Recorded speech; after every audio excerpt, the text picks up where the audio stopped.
سامعین عزیز کرام، زبان اللہ تعالیٰ کی قدرتوں میں سے ایک انتہائی عجیب و غریب قدرت کا نمونہ ہے، اور زبان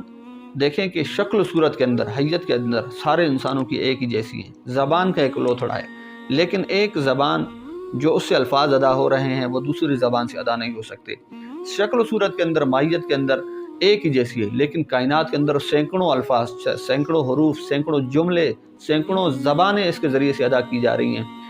اچھا دیکھیے، یہی وہ جسم کا حصہ ہے جس کے بارے اللہ کے نبی علیہ السلام فرماتے ہیں، جس کے راوی حضرت ابو سعید خدری رضی اللہ تعالیٰ عنہ ہے۔ آپ فرماتے ہیں کہ اللہ کے نبی علیہ السلام نے فرمایا، جب کوئی بھی انسان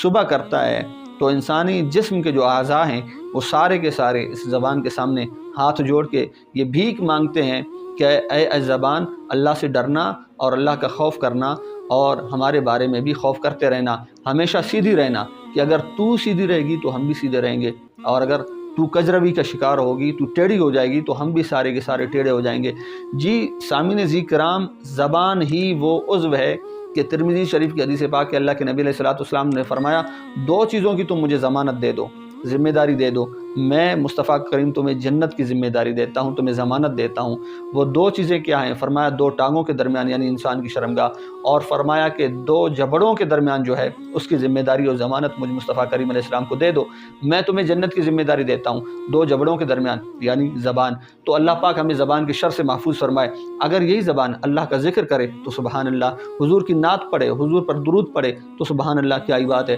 لیکن یہی زبان خدا نخواستہ چغلی کرے، یہی زبان جھوٹ بولے، یہی زبان غیبت کرے، یہی زبان دھوکہ دے، یہی زبان گالیاں بکے، تو آپ جان سکتے ہیں کہ کتنا گناہ، کتنا وبال ہے۔ اللہ پاک ہمیں زبان کے شر سے محفوظ فرمائے اور اس کا صحیح استعمال کرنے کی ہمیں توفیق عطا فرمائے، آمین۔